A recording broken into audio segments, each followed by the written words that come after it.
All right, we heard House Speaker Nancy Pelosi say the votes to pass health care reform are not there, but are she and Harry Reid leading a secret Democratic plot to sneak the plan through Congress despite growing opposition? Let's continue the conversation with Dick Morris. Dick, I was reading at dickmorris.com last night that you have heard from Democratic sources that there is a secret plan, and it involves a whole bunch of people having to say, okay, we promise we will vote that way if you do this.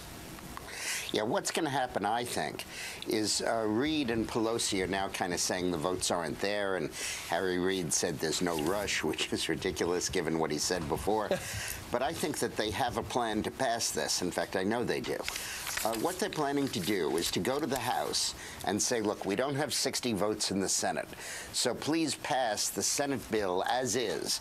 And once you do that, it can go directly to the White House and become law.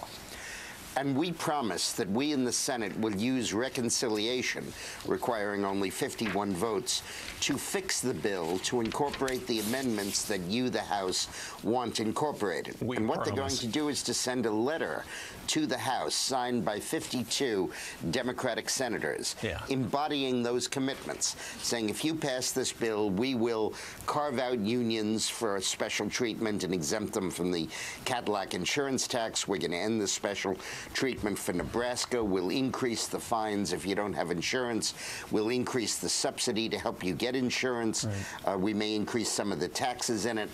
And on the strength of that letter, the House is supposed to abandon the attempt to amend the bill and instead pass it as the Senate passed it. But, Dick, this sounds like absolute political suicide for people involved in this plan, especially when you have these members of Congress coming out and saying, we're not talking about health care right now, and then they would be up to this. There would be an American revolt. Well, I think we're in the middle of one anyway, Gretchen. I think that this is designed to appease the liberal members of the House who are saying the Senate bill doesn't go far enough. The problem is, can Pelosi still count on the conservatives who voted for the bill? And at dickmorris.com, I have a list of the conservative Democratic senators who are vulnerable, who voted for this bill, and what you can do to try to persuade them to now vote against it. Those are the guys and women that are in play. If they can switch from yes to no, this will not happen. And now is the time to pile it on these folks. Blanche Lincoln and Evan Byer, just two of those Democratic senators who said, you can count me out. I'm talking about congressmen. You see, what's going on with the Senate is phony.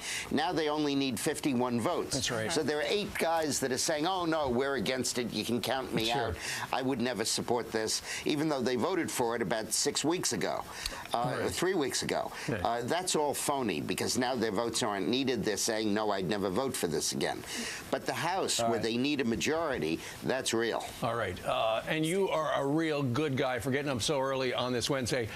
Dick Morris now returning to the world headquarters of dickmorris.com up there in Connecticut somewhere. Thank you, sir. If he gets past security. Thanks, Thank Dick. you.